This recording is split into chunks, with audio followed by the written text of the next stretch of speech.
Hello, everybody. How are you all doing out there? Welcome to Illuminated Nurturer, where we shine God's light to bring truth and awareness. My name is Sarah. Sarah is the name. Breaking generational curses is the game. If that sounds great to you, please hit subscribe. I'd love to have you join our tribe here of people. Welcome. Do you guys notice anything different about my video? If you've been here for, if you're a returning viewer. I have a mic. Yeah, only took me almost 10 years, right? There it is. So hopefully you guys can hear me a little bit better. So today I'm going to be talking about six ways to embody confidence. All right, this is kind of carrying on through my last video I just uploaded, which was they're trying to control you. In that video I discuss about why narcissists or toxic people do what they do. They trigger you and instigate conflict so to regulate their own nervous system. So they're controlling you through your own nervous system. And this is if you were watching the video like, how do I deal with that, Sarah? This is the video for you, because we're going to talk about how to deal with toxic people who want to trigger you. People who are trying to control you through your nervous system.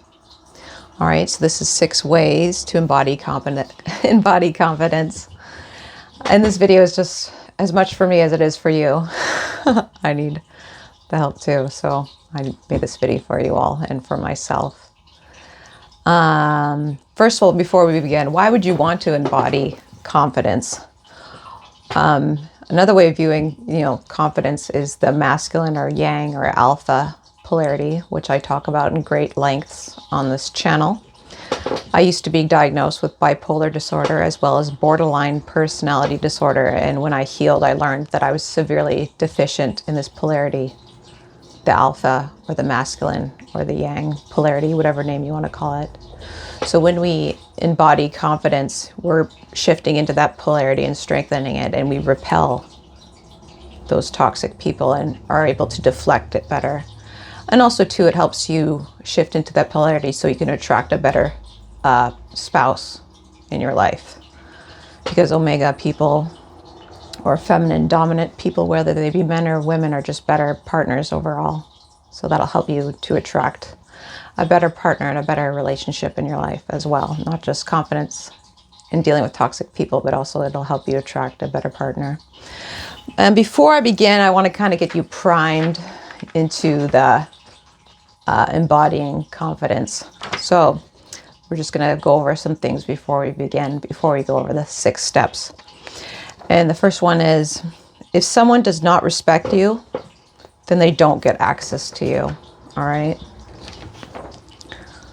Say it with me. If someone doesn't respect me, then they don't get access to me.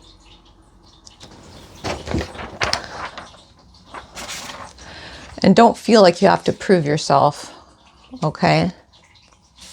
When you embody confidence, you don't feel like you have to prove yourself. Don't feel like you have to prove yourself.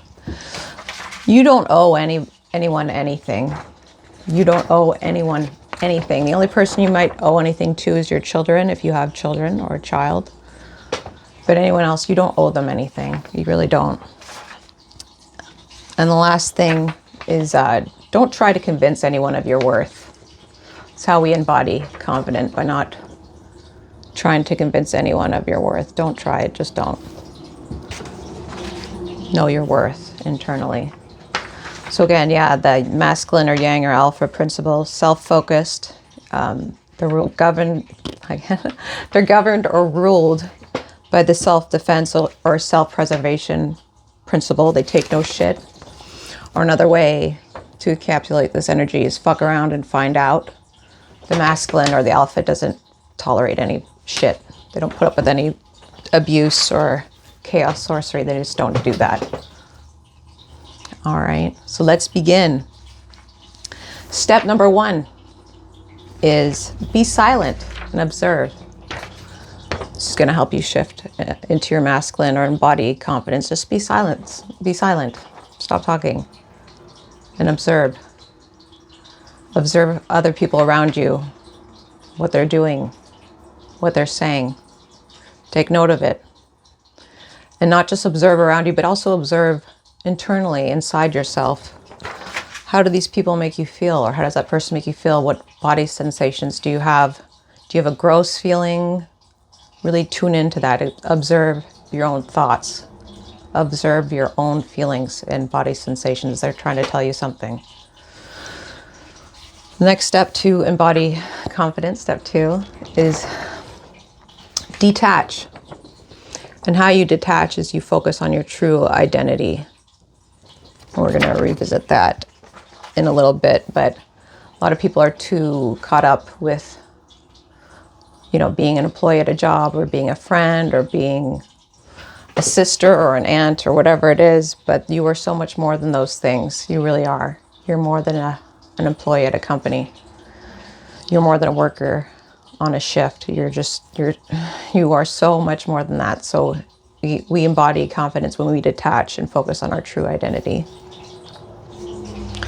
Next one is 3, and I call it LL, which is leave and level up. I almost wanted to call this the snap and spin. You want to snap and cut them off in silence so fast that it makes their head spin. Sometimes you can't do that if you can't leave your job, or say you're dealing with, you're co-parenting with a toxic person. Sometimes you actually cannot leave. So you kind of have to do it mentally. I put at the bottom extricate. Sometimes you have to just extricate yourself. And extricate means free. Free yourself, someone or something, from a constraint or difficulty. So either you go ghost, and if you can't go ghost, if you can't leave, then you got to pretend that they are a ghost. A lot of this video was taken inspiration from the gray rock technique. There's tons of videos and information on the internet about the gray rock technique. But basically you want to just be as boring as a gray rock and don't react. Don't feed into the chaos sorcery. So when someone disrespects you, or they're intimidating you, or gaslighting you, whatever it is, leave and level up. And if you're not dealing with that, just have that in their back pocket, that at any moment, promise yourself that you will leave. Either you will go ghost, or you'll pretend that they are a ghost and don't hear anything that they say and ignore them.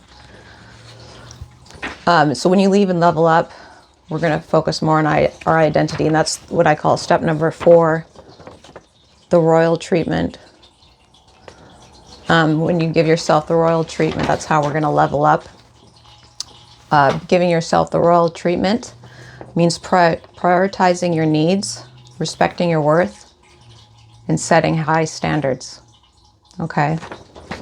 That's the royal treatment. And also focusing on your true identity. We are all sons and daughters of the Most High God. So we're all kings and queens. Or we're all princes and princesses, whatever term resonates with you. So I highly recommend spending each time in the Word, and also books like this. I have this book, I read it every morning for my devotional, my morning devotional. It's called His Princess Everyday Devotional, Love Letters from Your King by Sheri Rose Shepherd.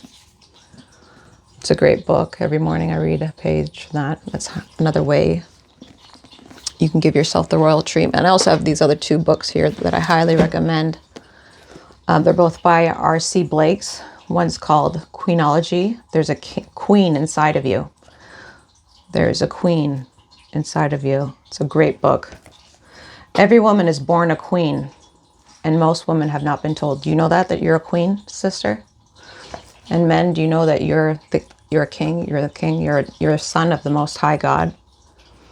When a man sees himself properly, he will take responsibility and rise to his full potential. These books are so great. I'll write them down below. But I highly recommend them. Spend time reading these. And give yourself the royal treatment, which is, respecting your worth, setting high standards, and prioritizing your needs. That's how we give yourself the royal treatment. That's how we embody confidence. Number 5, and I recommend you do 5 and 6 together. at the same time. But number 5 is visualize. I can never say this word. Visualization and imagination. You just want to take 2 minutes of your day, every day, and just really imagine what it would be like to be confident. How would you move about the world? What would you wear? What would you eat? How would you walk across the room? Just picture it. Close your eyes and imagine it. And a good, let's do a little exercise. Close your eyes and pretend that you're in your kitchen and you have a bowl full of lemons. You walk over and you pick up a lemon and you hold it in your hand. You get a knife and you cut the lemon in two and smell the lemon. That citrus, sharp, tart, sour smell. I don't know about you, but whenever I do that, I can salivate a little bit. So that's our imagination, and visualizing things are so important. I believe this is the magic behind manifesting. Manifesting is imagining it. So every day, take 2 minutes. Imagine what it would feel like in your body if you were confident, if you embodied confidence. What would it feel like? What body sensations would you feel? And the last step is power stance, or our body posture. Body posture affects how others perceive us, as well as affecting how we perceive ourselves. Invoking a power stance for just 2 minutes a day can positively affect one's own body chemistry by increasing testosterone and lowering cortisol. Testosterone is the masculine or the confidence hormone, and cortisol is a stress hormone. Body power stances are just any confident stance. You want to expand your body. The opposite, like insecurity or low confidence, is kind of shrinking, crossing your legs, wrapping your legs around each other. But the opposite of the confidence stance, the power stance, is things like this. Putting your hands on your hips like Wonder Woman. If there's a chair next to you, put your arm around the chair, or maybe both arms around the chair. Spread your legs. Make yourself really big and wide. And just imagine what it would feel like to be confident. What would your body feel like? I would recommend doing this before you go into an interview or something like that. There's a TED Talk on this on YouTube with social psychologist Amy Cuddy, and she goes into the science behind it, how, invoking these power stances really has an impact on our confidence and affects our own body chemistry. So that's pretty amazing. All right. Thank you for watching this video about embodying confidence. Is a great way to deflect chaos, sorcery, and toxic people. It really pisses toxic people off when you're not only happy, but confident. Okay, it's a great way to not absorb their chaos, sorcery. All right, yay, we're done. I'm going to be doing another video shortly about I can't talk today. Sorry, a life update to let you guys know what's been going on with me. So that'll be my next video. Tune into that. I'm going to be recording that shortly, but I'll let you know what's been going on with me. I pray you all are well. If you have any questions about this video, write it down below, and my email will be in the description if you want to connect with me, as well as I'm going to write down the names of those books, the books by R.C. Blakes. That there's a king or a queen inside of you. That's your true identity. We're children of the Most High God. And that's an excellent way to embody confidence, is know who you really are. All right. I love you guys all so much. Thank you so much for watching. I'll see you next time. Bye for now.